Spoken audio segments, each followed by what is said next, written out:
respeto ay hindi lang dapat na ibinibigay sa kapwa natin. Dahil sa lahat ng oras, hindi ito dapat na mawala para sa ating sarili kung gusto nating irespeto rin tayo ng ibang tao. Ikaw, kapuso, hanggang saan ang kaya mong gawin para sa taong mahal mo? Kung hindi natin kayang respetuhin ang ating sarili, mawawalan din ang dahilan ang ibang tao na irespeto tayo. Ang respeto kasi parang pagmamahal na kailanman ay hindi natin dapat na ipinagdadamot sa ating sarili. Ang sulat na babasahin natin ngayong araw ay pinadala ng ating kabarangay na si Aya. Isang babaeng walang ibang ginawa kung hindi ang magmahal lang ng totoo. Kaya naman dumating siya sa punto na halos nakalimutan niyang pahalagahan ang kanyang sarili. Ang palagi lang kasi niyang iniisip ay kung paano magiging masaya ang taong minamahal niya. Hanggang sa dumating ang araw na siya na mismo ang makaramdam na hindi na tama ang pagmamahal na ibinibigay niya sa kanyang karelasyon. At kung kailan handa na siyang piliin ang sarili niya, saka naman siya mahihirapan dahil ayaw na siyang pakawalan ng karelasyon niya. Gusto mo na bang makilala si Aya at marinig kung paano siya nagsakripisyo para lamang sa taong mahal niya? Handa ka na bang mainis at maiyak sa kwento ng buhay niya? Kagaya ka rin ba niya na todo-todo kung magmahal? Yung tipong wala nang tinitira na pagmamahal at respeto para sa sarili mo? O mas pipiliin mong makalaya sa isang relasyon na ikaw na lang mag-isa ang nag-e-effort? Si Aya kaya, paano niya na-realize na mali na ang paraan niya ng pagmamahal? Nagsisi kaya siya na sarili naman niya ang pinili niya kesa sa taong mahal niya? Malalaman natin ang landas na pinili niya dito sa mga kwento ng pag-ibig, buhay at pag-asa sa nangungunang Barangay Love Stories. Dear Papa Dudut, kapag nagmahal tayo ng ibang tao ay hindi natin sila dapat na minamahal ng higit pa sa ating sarili. Dahil pwedeng unti-unti nating makalimutan na irespeto ang sarili natin kapag sinimulan na nating paikutin ang ating mundo sa ibang tao. Magandang araw, Papa Dudut, at sa mga kagaya ko na palaging nakikinig sa live stream ng inyong programang Barangay Love Stories. Itago niyo na lamang po ako sa pangalang Aya. 25 years old, taga Negros Occidental at nagnenegosyo ng mga beauty product. Matagal niyo na rin po akong tagapakinig at dahil halos lahat ng kwentong inyong iniere ay talaga namang nakapag-iiwan ng malaking aral sa buhay. At dahil alam ko na may aral din itong kwento ng buhay ko ay naisipan ko na itong ibahagi sa inyo. Nasa first year college ako, Papa Dudut, nang makilala ko si Jed. Magkaiba kami ng kurso pero may ilang subject na magkaklase kami. Madalas siyang tumatabi sa akin kaya naging close din talaga kaming dalawa. Hanggang sa niligawan na niya ako. At sinagot ko rin naman siya bago matapos ang second semester namin sa first year. Siya kasi talaga yung tipo ng lalaki, Papa Dudut, na matangkad, gwapo at active sa mga sport activity. Kaya hindi ko na rin pinatagal noon ang panliligaw niya sa akin. At dahil hindi pa pwede kay mama na mag-boyfriend ako, pinakilala ko lang si Jed noon bilang kaibigan at kaklase ko. Mabait namang boyfriend si Jed, makulit siya at palabiro kaya tumagal din ang halos 2 taon noon ang relasyon namin, Papa Dudut.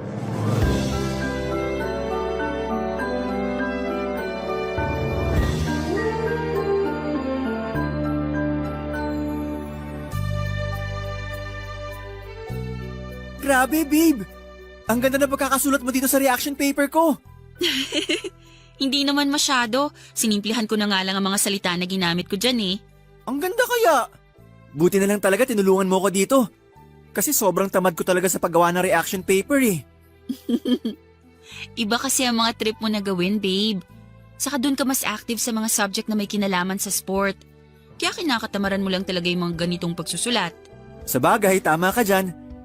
Pero babe, thank you talaga ha. Alam mo, kanina ka pa nagpapasalamat sa akin. Reaction paper lang yung ginawa ko kaya hindi mo kailangan na paulit-ulit na mag-thank you. Hindi lang naman ako nagta-thank you para sa reaction paper na yan eh. Eh para saan pa? Para sa pagiging best girlfriend mo sa akin. I love you, babe. I love you too, babe. Sobra. Pakis nga.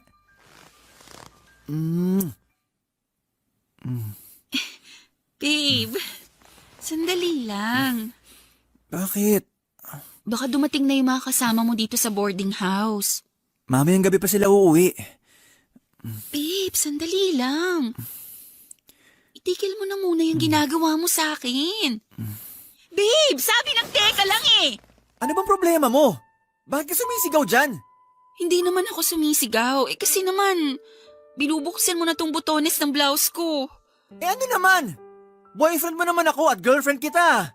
Magto 2 years na nga tayo tsaka dati na naman natin ginagawa to, babe. Oo nga, pero hanggang bewang lang yung kamay mo dapat. Sinabi ko na yun sa'yo, di ba? Bakit parang gusto mo nang ipasok sa loob ng blouse ko yung kamay mo kanina? Ang arte mo naman, Aya. Akala ko ba mahal mo ko? Mahal kita, Jed. Alam mo naman yun. Kung mahal mo ko, bakit nag-iinerte ka ngayon? Magdadalawang taon na tayo magkarelasyon pero parang wala ka pa rin tiwala sa akin.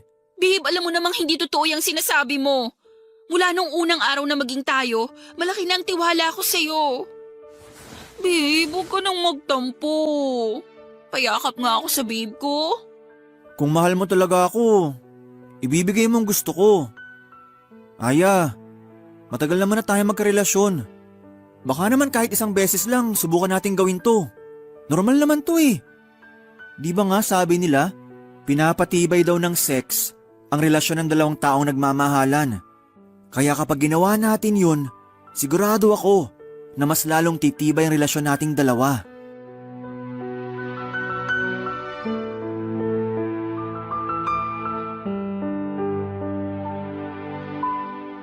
Papadudod, sinubukan ko pang tumanggi sa gustong mangyari ni Jed ng araw na yon.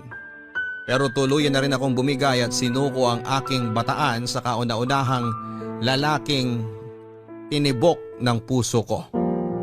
At pagkatapos naming gawin ni Jed ang bagay na yon, mas naramdaman ko ang pagmamahal niya para sa akin. Siguro kasi nag-iba rin ang higpit ng yakap niya sa akin ng mga oras na yon. At kita ko sa mukha niya na sobrang natuwa siya dahil binigay ko na ang matagal na niyang hinihingi sa akin. Ang aking buong sarili. Ang sabi ni Jed ay isang beses lang naming gagawin yon, Papa Dudut. Isang beses lang kaming magsisiping dahil gusto niya lang daw talagang mas pagtibayin ito ang relasyon naming dalawa. Kaya lang sa tuwing magkasama kami sa boarding house niya at walang ibang tao doon, kung hindi kaming dalawa lang, ay madalas niya akong kinukulit na gawin namin ang bagay na yon. Ayoko na rin sanang ulitin namin yon pero hindi ko siya matanggihan. Lalo na kapag nagtatampo na siya. Kaya ilang beses na rin namin ginawa ang pagsisiping sa boarding house nila o kaya sa mumurahing hotel na pinupuntahan namin. May mga motel kasi siyang alam na tumatanggap ng mga nag-check-in kahit mga estudyante pa lamang o naka-uniform pa. Kaya tuwing once rin namin ay hindi pwedeng kay Jed na walang mangyayari sa aming dalawa, Papa Dudut. Happy second anniversary, babe! Happy anniversary din, babe. Thank you kasi pumayag ka na dito tayo sa motel mag-celebrate ng anniversary natin. Syempre naman, request mo to eh. Sa kabuti na lang din, isa lang ang klase ko ngayon. Kaya mas mahaba ang oras na magkasama tayong dalawa. Babe, sana hindi ka magsawa sa akin ha. Bakit naman ako magsasawa sa'yo? Mahal na mahal kita. Wala lang, natatakot lang ako na mapagaya tayo sa iba na pagkatapos ng ilang beses na may nangyari sa kanila, bigla na lang silang naghihiwalay. Huwag kang mag-alala. Hindi ako kagaya ng mga nababasa mo sa pocketbook o napapanood mo sa teleserye. Na pagkatapos makuha ang gusto niya sa isang babae, bigla na lang mangiiwan sa ere. Ang tagal na kaya nating dalawa. At sigurado na ako na ikaw na talaga ang babaeng gusto kong pakasalan at makasama sa habang buhay. Talaga, babe? Oo, mahal na mahal kita eh. Ako rin. Sobrang mahal kita, babe. Yan ang gusto ko sa'yo eh. Yung palagi ko naririnig kung gaano mo ako kamahal. Basta babe, magtiwala ka lang sa akin ha. Promise, hindi ako mawawala sa buhay mo. Ang sarap naman pakinggan nun, babe. Pakiramdam ko tuloy. Sobra mo talaga akong mahal. Yun ang totoo babe. At hindi na magbabago yun kahit kailan. Kiss ko nga yung maganda kong babe. Ay, teka. Oh, Munti ko na makalimutan to. babe, ano yung ginagawa mo? Lagay ko lang tong cellphone ko dito malapit sa atin. Pero bakit? Kasi gusto ko makuna ng video tong gagawin natin. Babe, ayoko ng ganyan. I-off mo na yung cellphone mo. Ngayon ko lang naman gagawin to. Pagbigyan mo na ako. Pero ayoko nga ng ganyan. Hindi nga ako komportable na mapanood ang sarili ko sa video eh. Tapos ire-record mo pa tong ginagawa natin? Eh di wag mong panoorin to, babe. Ginagawa ko lang naman to kasi second anniversary natin ngayon. Gusto ko lang ng souvenir sa espesyal na araw na to. Pwede naman na ibang video na lang ang kunan mo sa ating dalawa. Huwag na tong ginagawa natin dito sa kama o sa loob ng motel. Baka mamaya kumalat pa yan eh. Bakit naman to kakalat? Wala ka pa rin ba talagang tiwala sa akin hanggang ngayon? Ano bang akala mo, babe? Ipagkakalat ko tong video nating dalawa? Grabe ka naman mag-isip sa akin. Hindi naman sa ganun. Nag-aalala lang ako na kung anong pwedeng mangyari na hindi maganda. Ang dami-dami nating napapanood sa balita tungkol sa kumakalat na malaswang video at ayoko na mangyari sa atin yun. Hindi mangyayari yun sa atin, basta magtiwala ka lang. Para lang naman sa mga mata ko tong video na i-record ko. Gusto ko lang na may maisave ako na kakaiba at magandang alaala nating dalawa. Siyempre, espesyal tong araw na to para sa akin, babe. Kaya pumayag ka na, please. Ngayon lang to sa anniversary natin. Promise. Sige na nga. Basta ilayo mo na lang yung cellphone mo. Kasi naiilang talaga ako na may camera na nakatapat sa ating dalawa ngayon eh.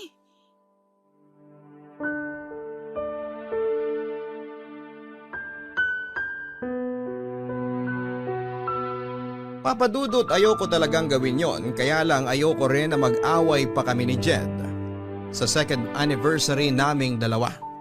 Kaya naman kahit naiilang talaga ako ay hinayaan ko na lamang na i-record ng cellphone niya na nasa malapit lang sa amin ang ginagawa naming pagsisiping. Kaya lang hindi rin nakontento doon si Jed. Kinuha niya rin ang cellphone na yon at hawak niya yon habang nire-record ng malapitan ang ginagawa naming kalaswaan noon. Sobrang naiilang at nahihirapan akong kumilos noon. Pero dahil gusto ko siyang pagbigyan ay naging sunod-sunuran na lamang ako sa lahat ng gusto niyang mangyari ng araw na yon. Kahit labag pa yon sa kalooban ko. Ang totoo, Papa Dudut, ay lumaki ako sa medyo konserbatibong pamilya. Wala na akong papa at tanging si mama na lamang ang nag-aalaga sa aming 4 na babaeng magkakapatid. Pangalawa ko sa aming 4 at nagtatrabaho na noon sa abroad ng ate ko. Hindi naman naging mahigpit sa pag-aalaga at pagpapalaki sa aming magkakapatid ang mama ko. Pero hindi siya nagkulang sa pagpapaalala sa amin na maging maingat kami sa aming mga sarili. At sana raw ay huwag naming hayaan na makagawa kami ng pwede naming ikapahamak. Alam ko naman na mali talaga na hinayaan ko si Jed na kuhanan ng video ang ginagawa naming kalaswaan. Pero malaki kasi ang tiwala ko sa kanya. Pinanghawakan ko ang pangako niya na hindi niya yon sisirain. Hindi porke madalas nating kasama ang isang tao ang ibig sabihin ay lubusan na natin silang kakilala. Dahil ang ugali ng tao ay parang panahon na anumang oras ay pwedeng bigla na lang magbago. Yun ang sabi nila, Papa Dudut, na napatunayan kong totoo dahil sa biglang pagbabago ng ugali ng boyfriend kong si Jed. Nasa first semester na kami sa 4th year noon nang maging mainitin ang ulo niya. Madalas na malate lang ako ng konti sa date namin ay sinisigawan na kaagad niya ako o nagwo-walk out siya. May mga oras din na nakapagbibitaw siya ng masamang salita sa akin. O kaya ay minumura niya lang ako bigla kahit pa sa harapan ng maraming tao kapag nababadtrip siya. Kahit nga rin sa tawag o text ay palagi ako nakakatanggap ng mura sa kanya. Naging madalas din ang pagsiselos niya kahit makita niya lang na may kausap akong lalaking kaklase ko. Ewan ko ba Papa Dudut, alam ko namang may problema sa ugali noon si Jed at sa relasyon naming dalawa pero tiniis ko pa rin ang lahat ng yon. Ayoko kasi siyang mawala sa akin at ayoko na matapos ang relasyon naming dalawa.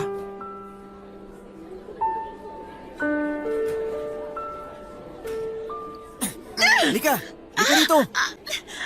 Aray ko! Aray! Aray ko, babe! Nasasaktan na ako! Masasaktan ka lalo sa akin kapag hindi ka tumigil sa kakasalita mo dyan. Bitiwan mo nga kasi yung braso ko! Hindi naman ako lalayo sa'yo! O ayan, Aray! Hindi mo naman ako kailangang itulak! alam mo ikaw, ang arte-arte mo. Binitawan lang kita tapos sasabihin mo na tinulak na kita. Ano na naman ba kasing problema mo at parang sa akin mo binubunton niyang init ng ulo mo? Hindi ko binubunton sa iyong init ng ulo ko. Dahil ikaw mismo nagpapakulo ng dugo ko ngayon sa galit. Ano na naman bang ginawa ko sa'yo? Ano, Aya? Maang-maangan ka na naman talaga dyan? Jed naman eh. Sabihin mo na lang kasi sa akin kung ano man yung kinakagalit mo. Para hindi na ako naguguluhan dito. Ang galing mo rin talaga umarte, no? Akala mo ba hindi kita nakita kanina sa kantin? Nakikipagharutan ka kay Albert. Ako? Nakikipagharutan sa kanya? Bakit ko naman gagawin yun? Jed, kaya lang naman kami magkasama ni Albert. Kasi kagrupo namin siya ni Tess sa thesis namin. Ayan!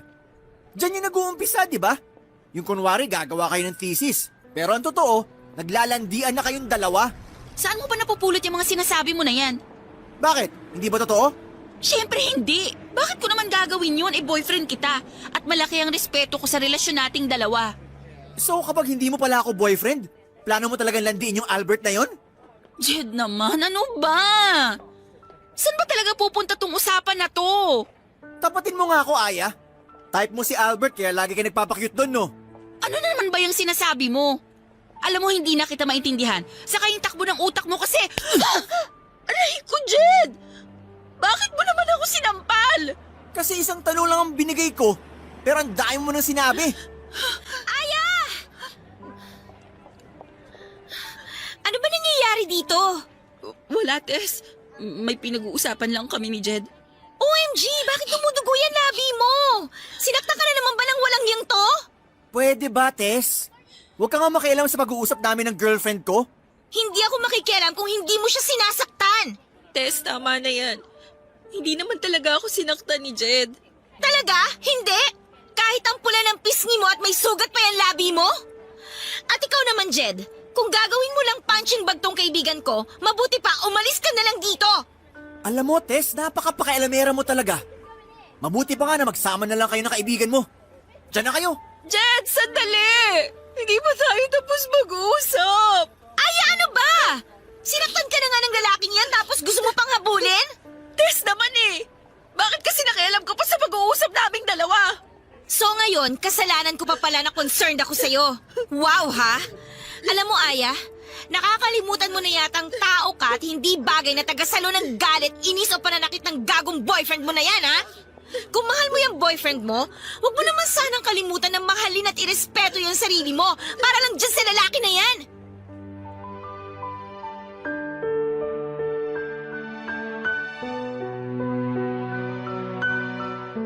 Papadudot alam ni Tess na hindi yun ang unang pagkakataon na nasaktan ako ng pisikal ni Jed, kaya naman grabe rin talaga ang inis niya sa akin ng araw na yon.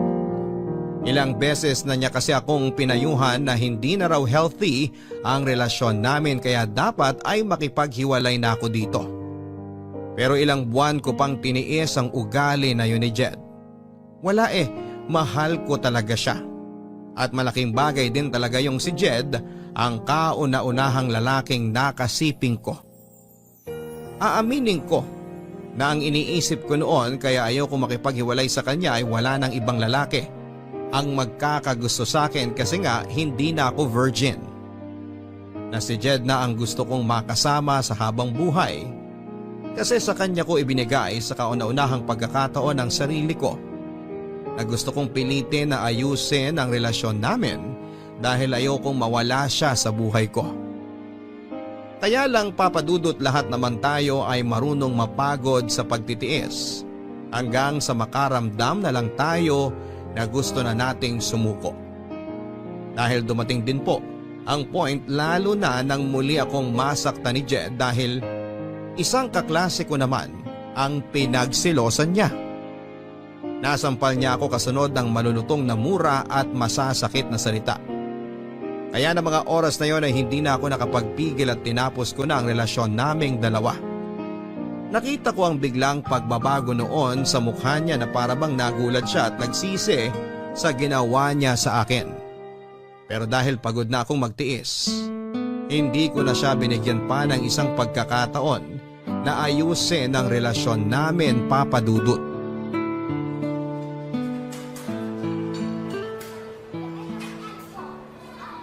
Tess, nasan ka na? Sorry ha, traffic kasi dito sa dinaanan ng jeep na sinasakyan ko pero malapit na ako dyan. Okay, si Albert mukhang malilate din kasi ang sabi niya sa text kanina, hindi raw kaagad siya makakaalis ng bahay nila. Natagalan daw kasi yung ate niya sa pamamalengke kaya hinihintay niya pang makauwi para may makasama ang mga pamangkin niya bago siya umalis.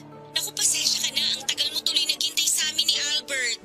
Ayos lang, sisimulan ko na rin munang i-edit yung mga dapat na ayusin para sa thesis natin. Para pagdating nyo, ipapabasa ko na lang sa inyo. Okay, text kita kapag nakababa na ako ng jeep. Sige, ingat ka. Bye! Babe, Anong ginagawa mo dito, Jed? Saka paano mo nalaman kung nasan ako ngayon? Sinusundan mo ba ako? hindi. May pinuntahan lang ako dyan sa malapit tapos nakita kita dito kaya nilapitan kita. Babe, please. Mag-usap naman tayo kahit saglit lang. Wala akong oras sa'yo, Jed. Malapit na ang deadline ng thesis namin kaya kailangan naming asikasuhin to. Saka pwede ba? Break na tayo kaya tigil-tigilan mo na yung pagtawag sa akin ng babe. Okay, fine. Hindi na kita tatawagin, babe. Pero please naman, wag mo na akong i-block sa Facebook o sa ibang social media account mo. Account ko yon kaya gagawin ko ang lahat ng gusto ko. Aya, hindi mo na ba talaga ako kayang bigyan ng chance? Ilang beses na kitang pinagbigyan noon at sinabi ko na kung anong problema sa'yo at sa relasyon nating dalawa. Pero hindi ka pa rin nagbago at lumala pa yung pagiging siloso mo at pananakit mo sa akin. Pero baka naman pwede mo pa ako pagbigyan kahit isang pagkakataon na lang. Hindi yung parang ang bilis mo akong binitawan kagaya nito. Ilang chance pa ba ang gusto mo, Jed? Hinayaan ko ng ilang beses mo kung saktan noon kasi inakala ko na pwede pa nating maayos ang lahat. Pero nakakapagod ka ng pagbigyan. Kaya sorry kung hindi ko na talaga kayang ibigay ang hinihingi mong pagkakataon para ayusin ang relasyon natin. Hindi. Hindi ako papayag na mawala ka sa akin. Jed naman, huwag mo nang pahirapan ang sarili natin. Mag-move on na lang tayo pareho. Pero hindi ko nga kayang gawin yung sinasabi mo. O sige. Ayaw mo makipagbalikan sa akin? Okay, fine. Pero wag mo akong sisisihin ha. Kapag nakita mo ang sarili mo sa kumakalat na malaswang video. Ha? Anong ibig mong sabihin? Alam mo kung anong tinutukoy ko, Aya. Kaya pag-isipan mo tong mabuti. Makikipagbalikan ka sa akin? O may malaswang skandal mo nakakalat sa school natin?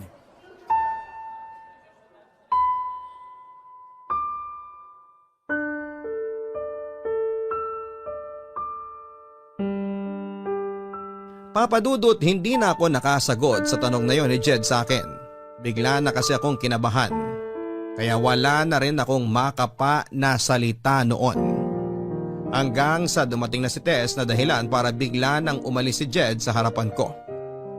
Gusto pa sana siyang habulin at awayin ni Tess pero sinabi ko sa kanya na hayaan na lang na umalis si Jed. Dahil wala naman siyang ginawang masama sa akin. Hindi ko sinabi kay Tess ang pagbabantang ginawa ni Jed, Papa Dudut, dahil nahihiya ako na malaman niya na pumayag ako sa pagbivideo na gusto ni Jed noon. Pero napansin niya na may gumugulo sa isipan ko ng mga oras na yon. Nang tanungin niya ako tungkol doon ay sinabi ko na wala lang yon, kaya huwag na akong alalahanin pa. At nang dumating ang isa pa naming kagrupo sa thesis na si Albert ay pinilit ko ang sarili ko na mag-focus sa dapat naming gawin at pag-usapan na tatlo.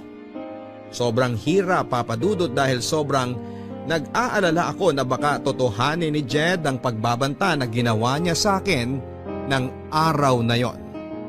Nang makauwi ako ng bahay, Papa Dudut, ay hindi pa rin maalis sa isipan ko ang pagbabanta ni Jed tungkol sa video na ginawa naming dalawa. Pero pilit kong kinumbinsi ang sarili ko na hindi naman siguro gagawin ni Jed na ikalat ang video na yon dahil naniniwala ako na kahit papaano ay may respeto at pagmamahal pa rin siyang natitira para sa akin. Kaya lang, Papa Dudut, hindi pa rin siya huminto sa panggugulo sa akin. Kapag nakikita niya akong walang kasama sa school, ay nilalapitan niya ako at pilit na kinakausap. Gumagamit din siya ng mga dami accounts sa Facebook para ma-message niya ako at sinasabi niya na balikan ko na siya. Sinubukan ko na pakiramdaman noon ang sarili ko, Papa Dudut, kung may pagmamahal pa ba akong nararamdaman kay Jed na pwede kong gawing dahilan para balikan siya. Kaya lang, wala na talaga.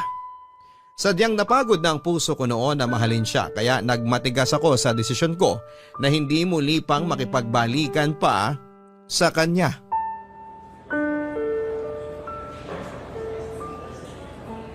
Hello, sino to? Hi babe, kumusta? Jed, ikaw na naman? Oh, teka, relax ka lang babe. Jed, pangatlong palit ko na ng SIM card to. Paano mo ba nalalaman tong bagong cellphone number ko? Nakalimutan mo yata na marami tayong common friends. Ewan ko sa'yo. Wala naman tayong dapat pag-usapan kaya ibababa ko na tong... Oops, wag mong ibababa tong tawag. Dahil kung hindi, magsisisi ka talaga. Matagal na akong nagsisi at yun yung araw na hinayaan kong pumasok ka sa buhay ko. Grabe ka naman, Aya. Kung makapagsalita ka, parang hindi kita napaligaya sa kama. Pwede ba? Kung mambabastos ka lang, humanap ka na ng ibang kakausapin mo kasi wala akong panahon sa'yo. Ikaw nga ang gusto kong kausap. Kasi nami-miss na kita, babe. Kaya bumalik ka na sa akin. Please? Hindi mo na ako madadaan sa mga paglalambing mo na yan. Sige na, bye! Buwisit talaga yung lalaki na yun kahit kailan. Aya, nandito ka lang pala sa kantin. Kanina pa kita hinahanap. Bakit hindi ka na lang nag-text para itanong kung nasan ako? Ay, oo nga no. Bakit ba hindi ko naisip yan kanina? Sorry ha, sobrang natataranta kasi ako sa paghahanap ko sa'yo eh. Okay lang, Tess. Pero bakit ganyan ang mukha mo? Para kang nag-aalala na hindi ko maintindihan. OMG, ibig sabihin hindi mo pa talaga napanood? Ha? Ang alin ba? Yung ano... ano kasi? Tess, ayusin mo hayang sinasabi mo. Mas lalo kitang hindi naiintindihan eh. Ay, sige na nga, eto na. May pinadala kasing video sa akin yung classmate natin. Anong video naman yun? Ano kasi, video mo, Aya. Ha? Video ko? Ayoko sanang panoorin, kaya lang, pinipilit kasi nila ako na ikaw yun eh. Kaya pinanood ko na, tapos... May kopya ka ba ng video na yon? Oo, pero Aya, alam ko naman na hindi mo gagawin yun at saka... Panood na lang ako, please. Oo, sige. Eto, nandito sa cellphone ko. Panoorin mo.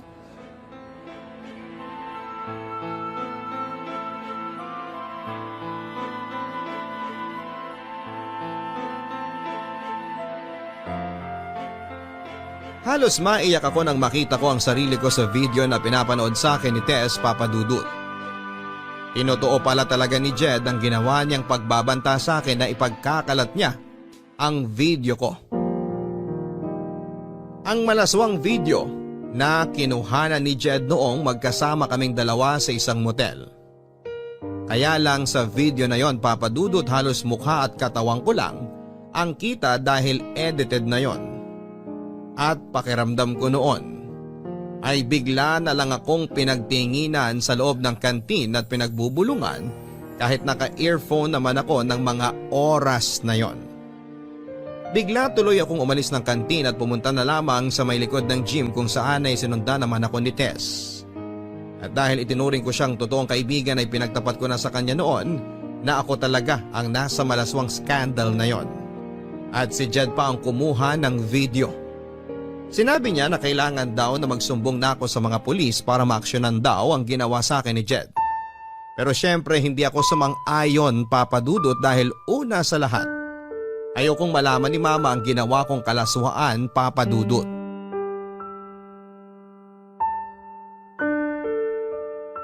Girl, hindi ka na naman pumasok sa klase natin kanina. Masama kasi yung pakiramdam ko pero medyo okay naman na ako ngayon. Sigurado ka ba na ayos ka lang?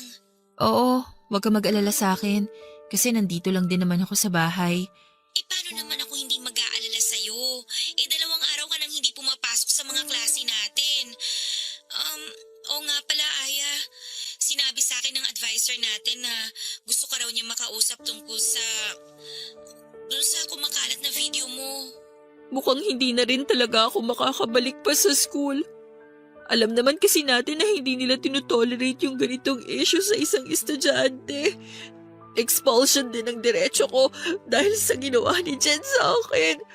Baka naman may iba lang siyang gustong sabihin sa'yo. O kaya, kailangan lang niya ng paliwanag mo tungkol dun sa video. Sabi ko naman sa'yo isumbong mo na siya sa advisor natin o kaya sa mama mo para maturuan ng leksyon yung Jed na yan. Alam mo naman na hindi ko kayang gawin yan. Kasi ayoko malaman ni na mama ang nangyari sa akin o yung tungkol sa kumakalat ko na video. Nakakainis lang kasi ang kakapalan ng mukha ng ex-boyfriend mo. Dapat siyang ma-expel dito sa school natin. Ay, pero Aya, ito payo ko lang naman sa'yo ha. Siguro sabihin mo na sa mama mo kaysa naman sa iba pa niya malaman yung nangyayari sa'yo ngayon. Ewan ko, Tess. Bahala na. Sige na, ibababa ko na tong tawag kasi kailangan ko na rin magluto para sa hapunan namin. Okay, sige. Basta tawagan mo ako kapag kailangan mo ng kausap ha. Oo, salamat. Bye.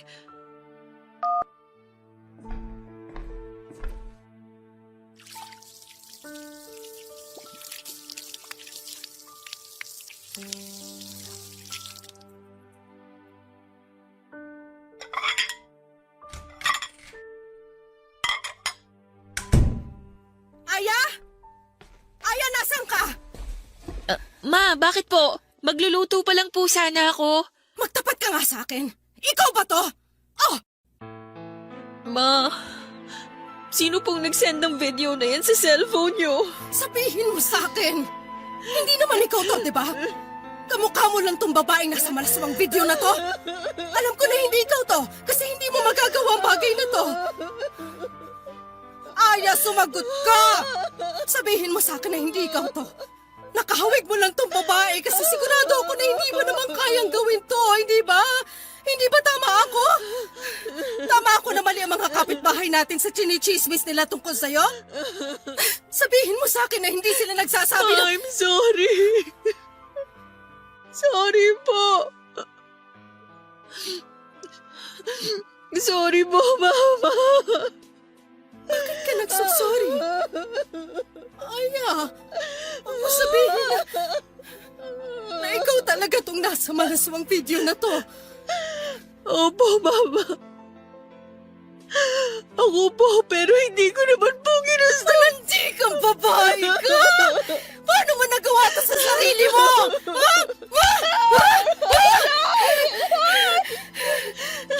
Ilang ulit ko kayong pinapaalalahanan ng mga kapatid mo na huwag gumawa ng kalokohan dahil puro babae kayo. Tapos eto ka, nagpapavideo ng mga kalaswang ginagawa mo? Mama, hindi ko naman po ginusto na kumalat yung video na yan. Kahit na, napakalandi mo pa rin. Napakalaswa mong babae. Hindi mo na ginalang ang sarili mo. Hindi mo na nirespeto yung katawan mo. Nakakahiya ka. Nakakahiya kang anak. Kinakahiya kita at yung kahihiyan na ginawa mo sa sarili mo.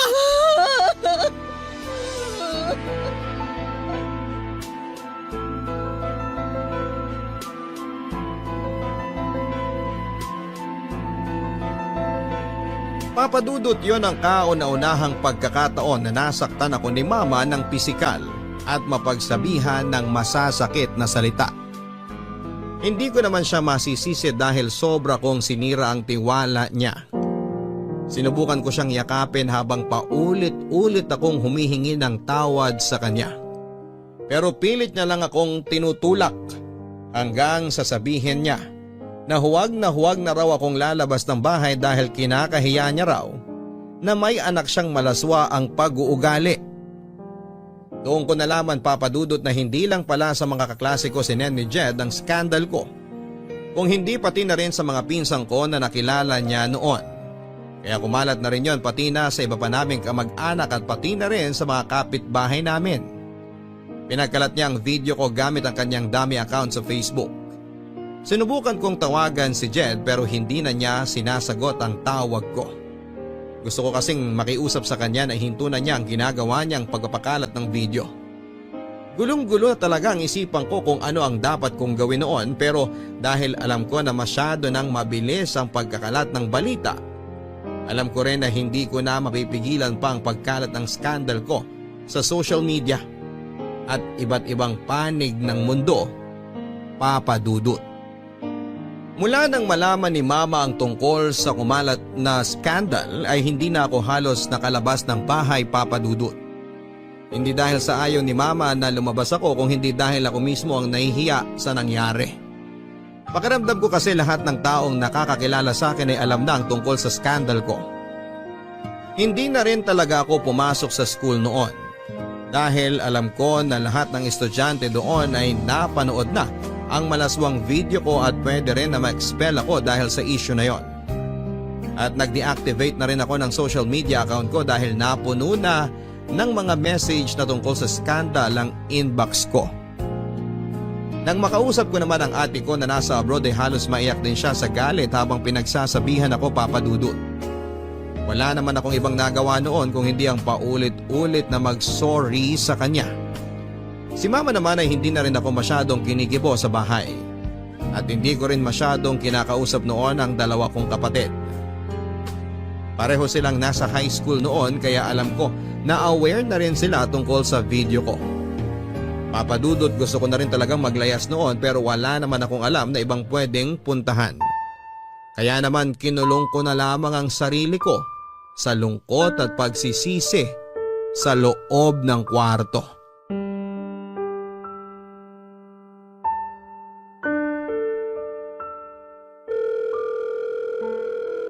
Sagutin mo na yung tawag ko, please. Oh, babe! Napatawag ka! Na-miss mo ako? Walang hiya ka, Jed! Bakit mo ginawa yon? Ha? Ang alin? Huwag ka nang mag-deny dyan. Alam ko naman na alam mo kung anong tinutukoy ko. Ah! Yung tungkol ba to sa skandal mo? In fairness, babe sexy mo dun. Parang sarap na sarap ka habang nakikipag-ano ka sa video na yun. Napakasama mo talaga, Jed! Oh, bakit? Anong masama sa sinabi ko? Totoo naman, di ba? Ang lakas kaya ng ungol mo dun sa video. Ikaw naman kasi, babe. Bakit ka naman kasi pumayag na magpakuha ng video? Ayun tuloy. Napanood na ng ibang tao kung gaano ka kahilig sa sex. Tigilan mo na nga yung pagtawag sa akin ng babe! Ang kapal din naman talaga ng mukha mo na sabihin sa akin yan! Alam ko naman na ikaw ang nagpakalat ng video ko na yon! Oh, teka lang. Hinay-hinay ka sa pagbibintang mo. Kasi wala ka namang katibayan dyan.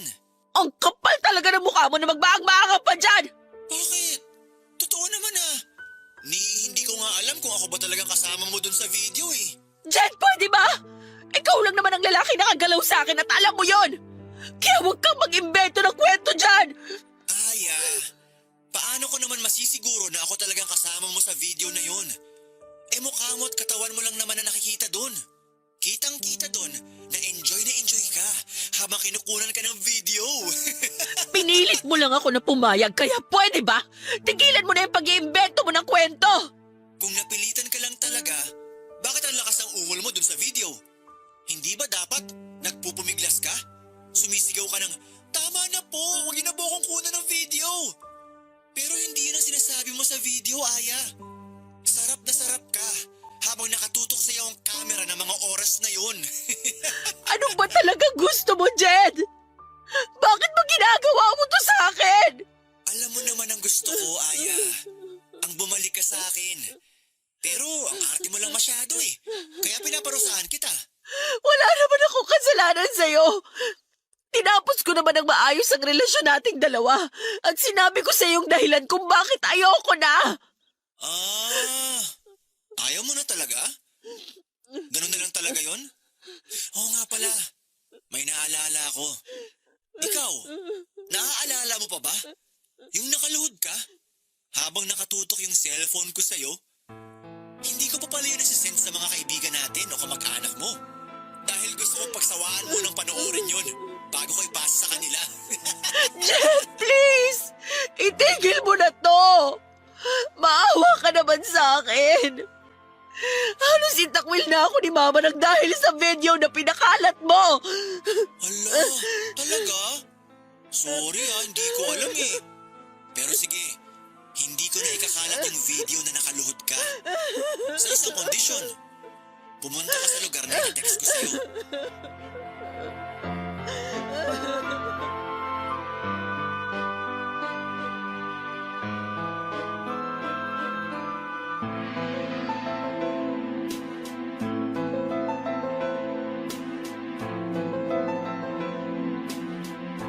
Papadudot gustong makipagkita ni Jed sa akin sa isang motel para raw makapag-usap kami. Pero hindi ako pumayag dahil alam ko naman ang gusto niya talagang mangyari noon. Sinabi ko sa kanya na hindi na ako babalik pa talaga sa kanya at hindi na ako papayag na may mangyari pa sa aming dalawa. Hindi na rin ako nakapagpigil at nailabas ko na ang lahat ng sama ng loob ko sa kanya. Mula sa pagiging seloso niya, mapanakit na boyfriend hanggang sa pagkawala ng pagmamahal na dati kong nararamdaman para sa kanya. Naramdaman ko rin ang galit niya noon sa boses niya at muli akong pinagbantaan na ipagkakalat niya ang isa ko pang malaswang video. Nagtapang-tapangan ako at sinabi ko na hindi ako natatakot sa kanya. Kaya lang kinagabihan papadudot ay tinawagan ako ni Tess para sabihin na may kumalat na namang bagong video ko. At yun nga yung tinutukoy ni Jed na nakaluhod ako sa harapan niya habang kinukuhanan niya ako ng video. Hindi lang yun ang kumalat kung hindi pati na rin ang iba't ibang version ng kwento na tungkol sa pagkatao ko.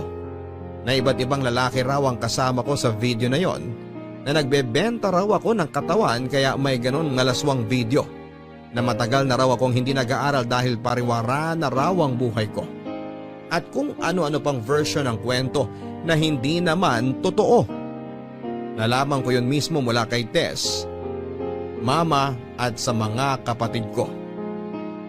Lalo tuloy akong kinamuhian ni Mama dahil inakala niya na totoo ang mga chismis na yon.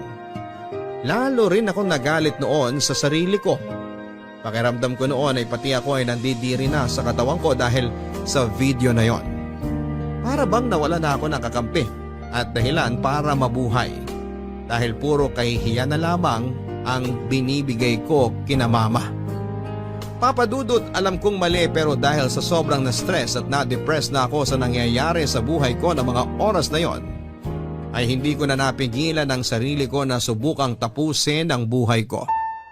Nasa kwarto lang ako noon at inabot ko ang cutter mula sa pencil case ko. At doon nga ay sinimulan ko ng laslasin ang pulso ko.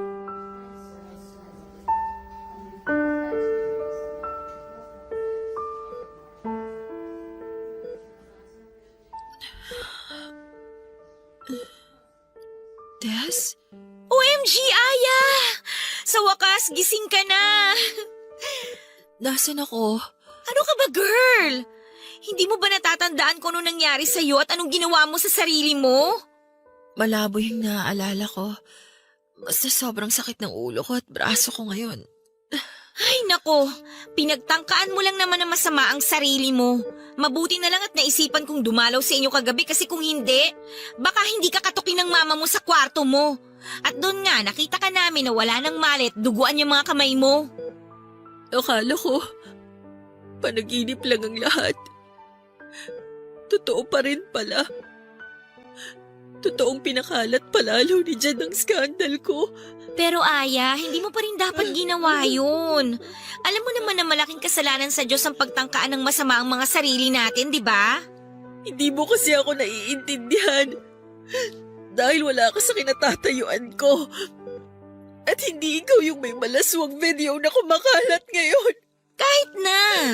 Kasalanan pa rin sa Diyos yung ginawa mo. At isa pa, hindi naman matutuldo ka ng problema mo kapag ginawa mo ulit yan. Hindi ka magiging totoong payapa. Kahit kailan hindi naging sagot sa mga problema natin ang pagtangkaan ng masama ang sarili natin. Marami tayong pwedeng gawin para lang maging totoong maayos ang buhay natin. At ang kauna-unahang dapat nating gawin ay ang magpakatatag sa lahat ng pagsubok kagaya ng dumating sa'yo.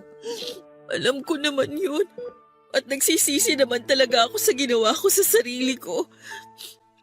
Tama si Mama na dapat binigyan ko ng respeto ang sarili ko at katawan ko. Dapat hindi ako pumayag sa lahat ng mga gustong mangyari noon ni Jed. At naiinis lang ako kasi ang tanga-tanga ko. Kasi naging sobrang mahina ako. Tess, sorry kung natagalan ako sa... Aya? Ay, salamat sa Diyos. Sa wakas nagising ka na. Lalabas po muna ako para magkape, tita. Sige, Iha. Salamat ulit sa pagbabantay sa anak ko, ha? Wala pong anuman, tita.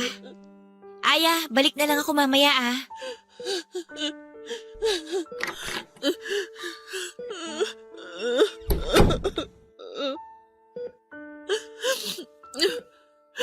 Mama, sorry po. Sorry po kasi binigyan ko na naman po kayo ng problema. Sorry po kasi nagiging pabigat na po ako sa inyo. Sorry po sa ginawa ko. Sorry po talaga. Shh! Tama na. Huwag ka nang umiyak. Wala na po akong ibang binigay sa inyo kung hindi puro problema at kahihiyan na lang po, Mama. Pero maniwala po sana kayo na nagsisisi na po ako sa lahat ng naging pagkakamali ko. Hindi po ako masamang babae kagaya ng sinasabi ng ibang tao. Hindi po totoo na kung kani-kaninong lalaki po ako pumapatol. Si Jed lang po ang naging boyfriend ko. Mama, siya lang po ang lalaking kasama ko sa lahat ng kumalat ng malaswang video ko. Maniwala po sana kayo sa akin. Hindi mo ako nagsisinungaling. Hindi mo ako masamang babae, Mama. Naniniwala naman talaga ako sa'yo. Nadala lang talaga ako ng galit ko kaya nakapagbitaw ako ng masasakit na salita. Sorry rin, anak, kung hindi kita masyadong inintindi at mas pinakinggan ko pang masasamang naririnig ko mula sa ibang tao. Pero sinabi na sa akin ni Tess ang lahat na nangyari sa'yo. Kaya alam ko na nagkamali ako ng mga taong pinakinggan at pinaniwalaan. Kasalanan ko rin naman po kasi masyado kong binigay ang lahat kay Jed. Kasalanan ko kasi nagtiwala ako sa kanya. At alam ko rin po na malaking kasalanan ang ginawa kong pagtatangka ng masama sa sarili ko. Kaya sana, huwag mo nang uulitin ang lahat ng yon, Aya. Lalo na ang pananakit mo sa sarili mo. Ayoko mawala ka sa akin. Hindi ko kakayanin kapag nawalan ako ng anak. Basta ito ang pangako ko sa iyo, Aya. Gagawin natin ang lahat para papanagutin ng Jed na yon sa mga kasalanan niya sa iyo. At tutulungan ka namin ng mga kapatid mo na maibalik sa normal ang buhay mo.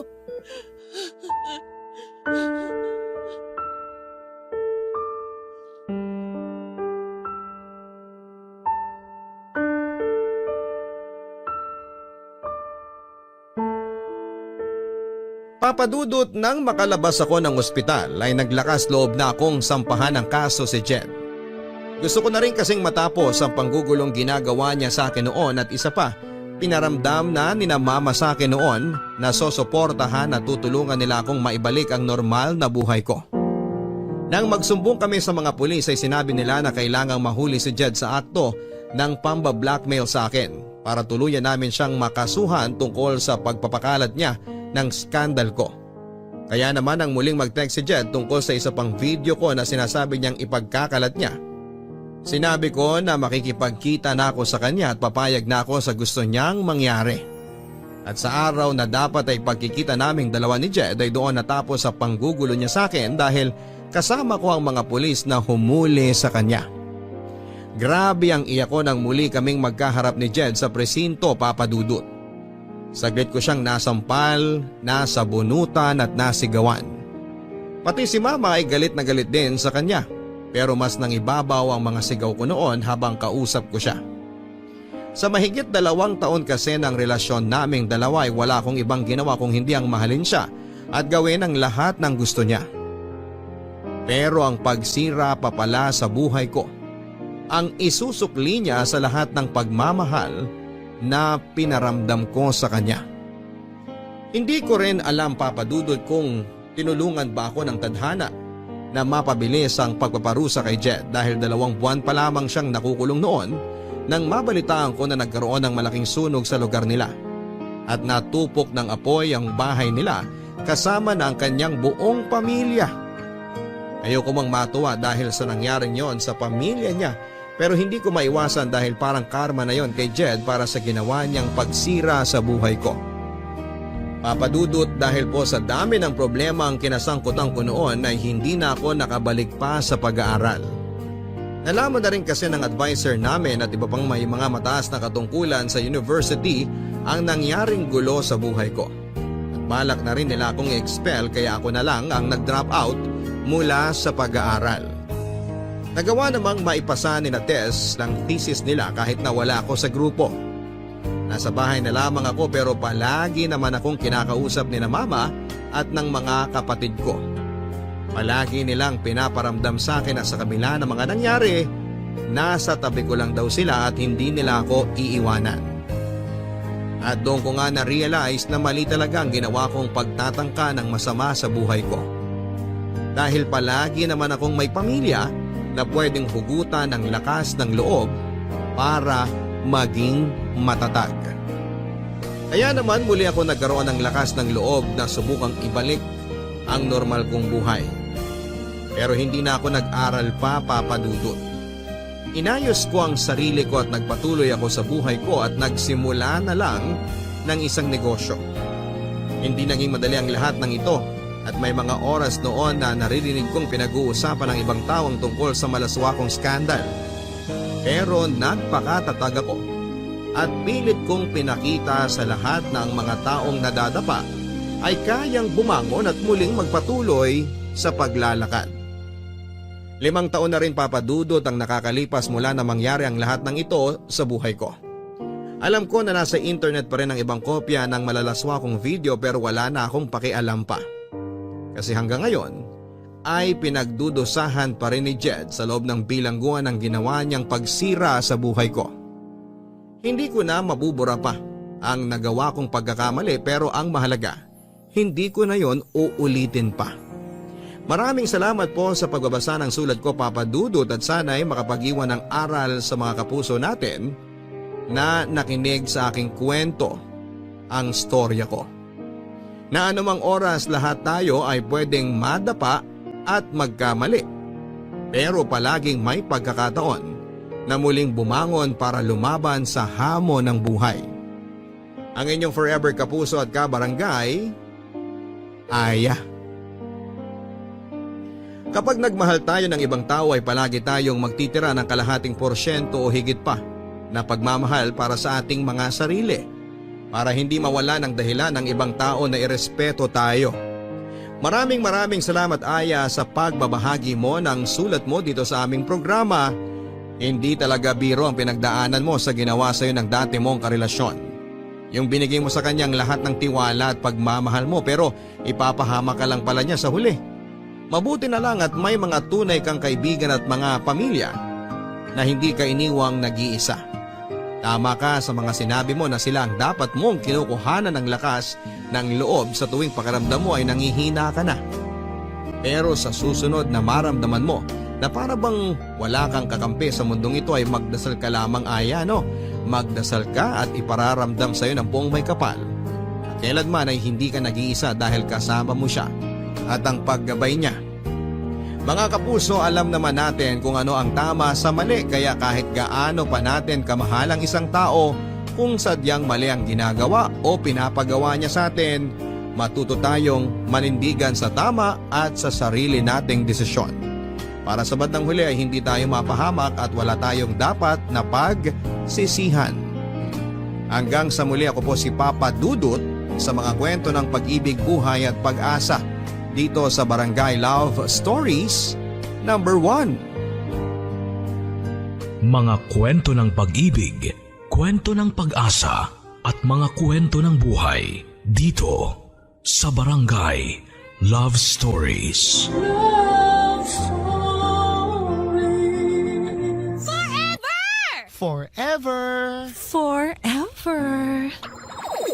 Nagustuhan ng iyong napakinggan? Ituloy yan via live stream sa www.gmanetwork.com/radio.